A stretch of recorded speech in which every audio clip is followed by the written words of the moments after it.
मैं गर्व से कहता हूं कि मैं ब्राह्मण हूं। मैं वो दधीच हूं जो विश्व कल्याण के लिए अपनी हड्डियां दान करने से पहले 2 बार नहीं सोचता।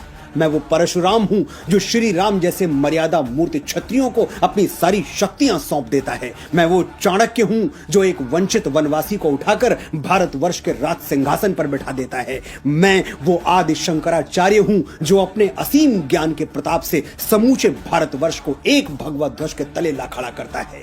मैं रामकृष्ण परमहंस हूं जिसकी शरण में आने वाला स्वामी विवेकानंद हो जाता है। मैं समर्थ स्वामी रामदास हूं जो छत्रपति शिवाजी महाराज जैसा शिष्य देके इस धरा को धन्य कर देता है। मैं पेशवा बाजीराव बलाड़ हूं जो एक राजपूत राजा के स्वाभिमान के लिए थाली में सजा हुआ भोजन छोड़कर रणभूमि की ओर चल पड़ता है। मैं मंगल पांडे हूं जो स्वाधीनता के मस्तक पर तिलक बनकर जगमगाता है। मैं राजगुरु हूं, मैं तात्या टोपे हूं, राम प्रसाद बिस्मिल हूं, परमवीर कैप्टन मनोज पांडे हूं, मैं चंद्रशेखर तिवारी आजाद हूं। मैंने अपने रक्त से इस वीर प्रसूता धरती का अभिषेक किया है, इसलिए बच्चे बच्चे को जबानी याद हूं। मैं वीर सावरकर हूं जो अंडमान की सेलुलर जेल में 2 कटोरा पानी पी के स्वाधीनता के स्वप्न को जीवित रखता है। मैं बाल गंगाधर तिलक हूं जो भारतवर्ष को एक बार फिर अपनी संस्कृति पर गर्व करना सिखाता है। मैं दयानंद सरस्वती हूं जो अंग्रेजों के पथभ्रष्ट किए हुए भारत को संदेश देता है,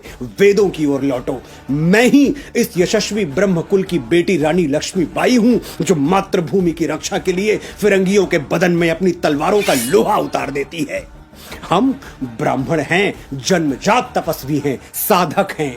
हम संगीत की साधना करते हैं तो तानसेन बन जाते हैं, स्वर साधना करते हैं तो लता मंगेशकर कहलाते हैं, और शब्द साधना करते हैं तो महाकवि कालिदास और गोस्वामी बाबा तुलसीदास के नाम से अमर हो जाते हैं। आर्यभट्ट, वाराहमिहिर, श्रीनिवास रामानुजम, वेंकटरमन, रामकृष्णन, हजारों लाखों यशस्वी ब्राह्मणों के नाम हमारे ब्रह्म पटल पर स्वर्णाक्षरों में अंकित हैं। मैं कितनी भी कोशिश कर लूं ये किस्सा रह जाएगा आधा। किस किस के मैं नाम गिनाऊं, सांसें कम है लोभ से आधा।